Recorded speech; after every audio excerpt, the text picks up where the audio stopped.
Alright, I am 48 hours into fasting. I got a couple more hours to go to make the 2996 minute fast, 1 minute for each victim of 9/11 20-year anniversary. But I felt so good after I woke up just earlier today. I'm recording this at about 3:30 a.m. I felt so good. It was like a big relief had washed over me. To give you an idea, my favorite part about fasting is that nothing gets dirtied up, right? We're constantly told about how often we have to wash our hands, and yeah, I still have to wash my hands when I touch something, right? Lately, people have been a little bit more casual. We've been shaking hands or touching each other, been a little bit more casual. And yeah, I'll definitely think about washing my hands there, but at least I'm not putting my hands in my mouth constantly. Actually, I never was recently because I've kind of made it a rule not to eat with my hands. Um, Things are a lot cleaner. I don't have to worry about. I live with roommates, and some of them aren't very clean, and they pile dishes in the sink.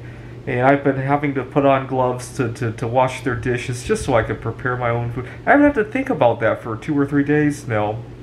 That's a big sense of relief. The logistics of various things, right?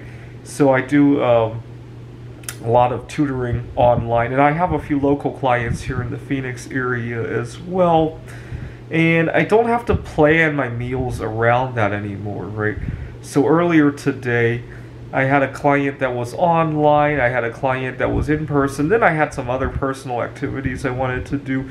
The logistics of that just flowed a whole lot better, right? I hope to go to Meteor Crater sometime next week. Hopefully we have a partly cloudy kind of day where it's not too hot and it's not totally overcast. Or we have better weather coming up.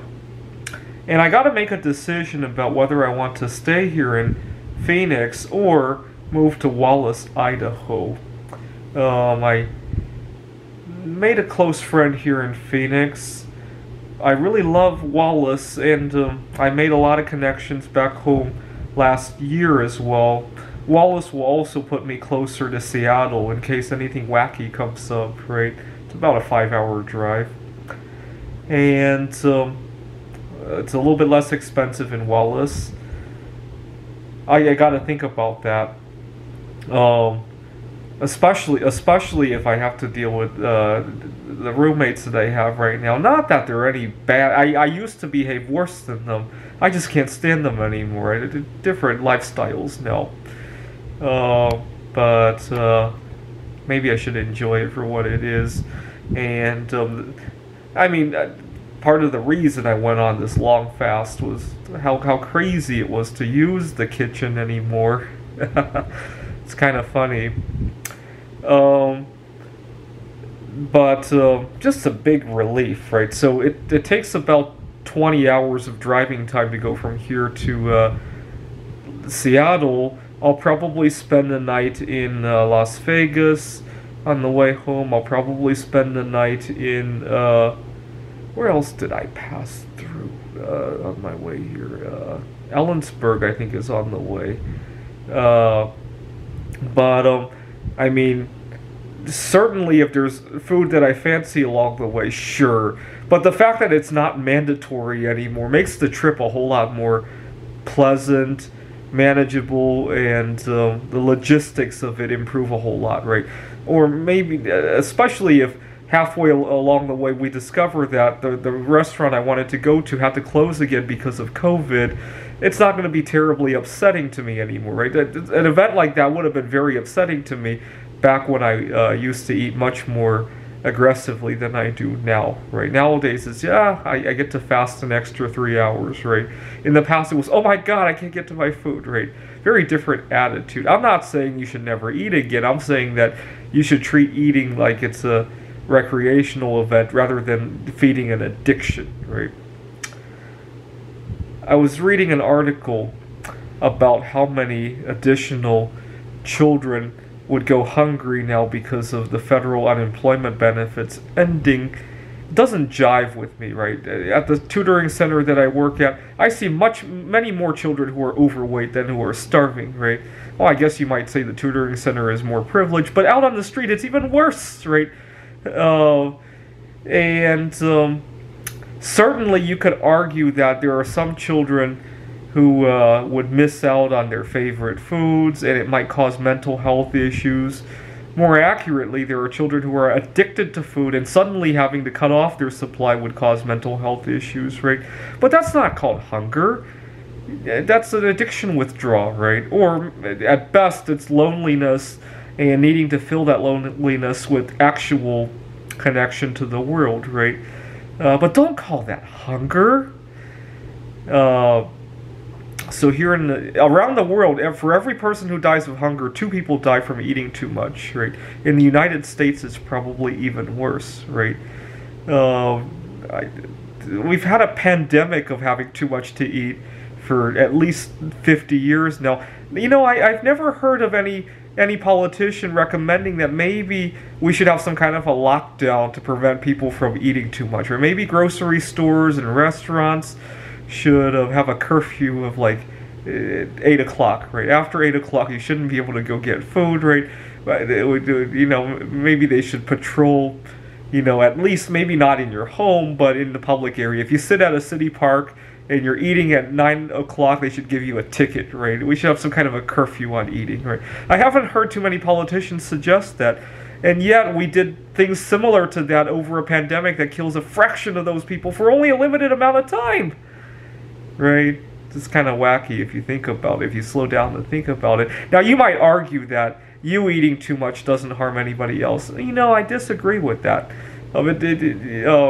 We all influence each other, right? I'm sure some of my videos have inspired people watching to go on a fast, or maybe not as long as I have. So I got a couple hours left to make it to 29.96, and then I got to think about. So my girlfriend celebrates Yom Kippur, and she's going to fast. I think they fast 25 hours. It's an hour before sunset until sunset. I got to look up the rules. And aside from food, there's a few other things you can't do. I got to figure that out.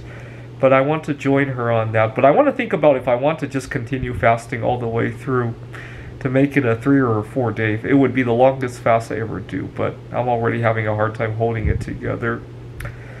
Earlier today, I was tempted to end the fast early, but then I remembered how much of a letdown it would be for some of the victims of 9/11. I had like 300 minutes left, and I didn't want to let 300 of those victims down, right? And so I continued, especially the people on board Flight 93, especially the rescue workers, right? Didn't want to let them down. There must have been at least 300 people amongst those groups, right? And then we got Yom Kippur next week. I keep inventing new reasons for wanting to fast, right? Sooner or later, I'm not going to have any days left when I can eat something anymore, right? So, what else did I do a fast for this year? I fasted for the anniversary of the COVID-19 pandemic, right? March 11th. I did one for Juneteenth. And then my personal anniversaries, right? I talked about how June 13th of 2010 was a big anniversary for me, so I go on a fast every year in commemoration of that.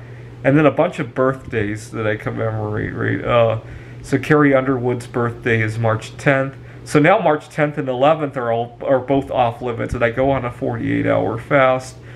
You get the idea, right? But that's good. I want to completely let go of food one day, and that spiritually it feels so good to be free of it.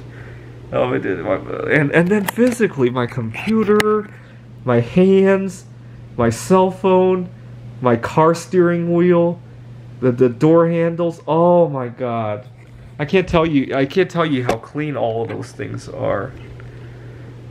All right. Well, we remember what happened 20 years ago.